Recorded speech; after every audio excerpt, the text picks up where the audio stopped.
But anyway, I've got another question for you. I've got friends that just, they stop talking to other friends, as you well know. How should we talk to someone we disagree with politically?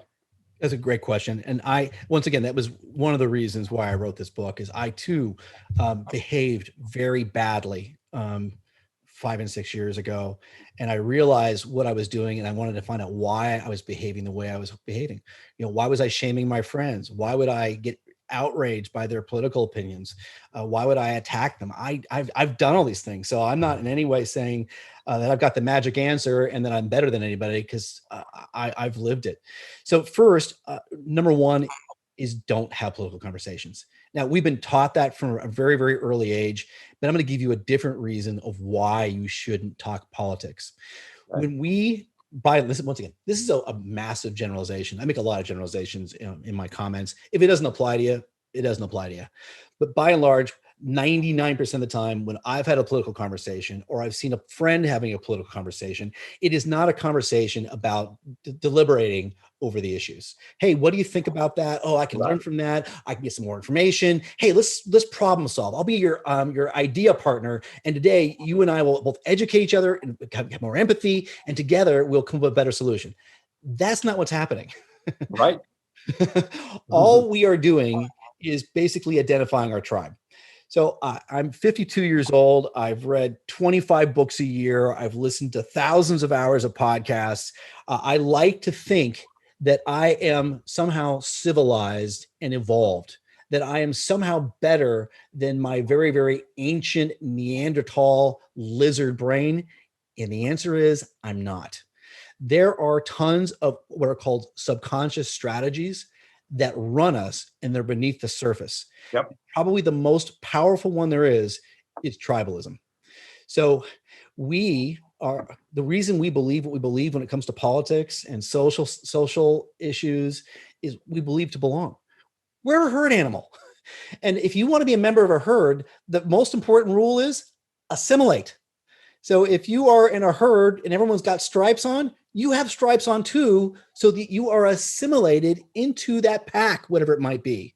Right. So we have, kind of our visual tribal identifiers. It might be our glasses and our shirt, and maybe we might talk about where we went to college or what party we belong to, and we have these kind of visual ones. But Right. by and large, what we do oftentimes when we look at people, we start having we're very, very visual people, both men and women, and we have kind of a way of summing people up. Oh, look at that. They got a streak of purple in their hair. Okay. Yeah, I know. Of course. Oh, American flag on their back. Oh, I think it's an eagle pin. Okay. I got them. It happens just like that. So we all say, oh, I'm not judgmental. Sure, you're not. There's not a person listening to this today or watching this today who has not walked into a cocktail party or walked into a networking meeting, looked around the room and said, okay, that's not my person. That might be my person. I might talk to them. And that is the representation of your tribalism. Yeah. You are looking for people that you belong with. Yep. And that's what we believe gives us safety.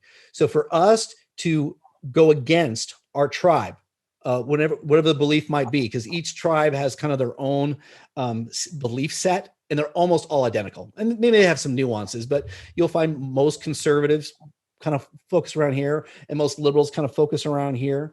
They have kind of the same belief set. And if you were to be among your group and be pro-gun when everyone else is anti-gun, they will shame you. And you will very quickly assimilate, so you belong to that group.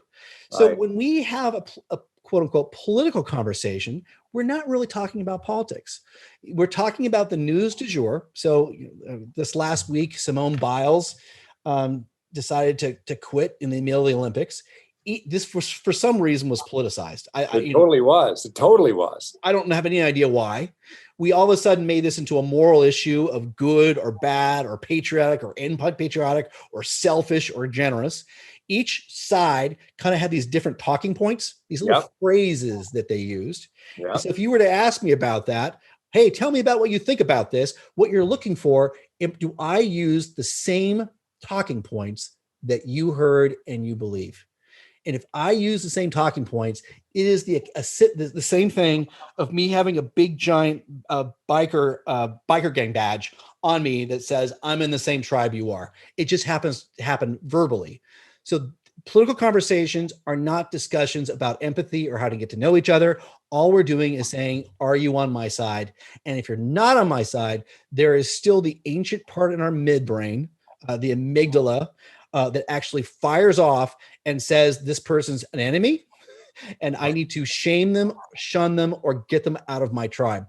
So when you have been shamed, or when you have shamed somebody else and said, I can't talk to that person, that is your ancient biology, your tribalism firing off.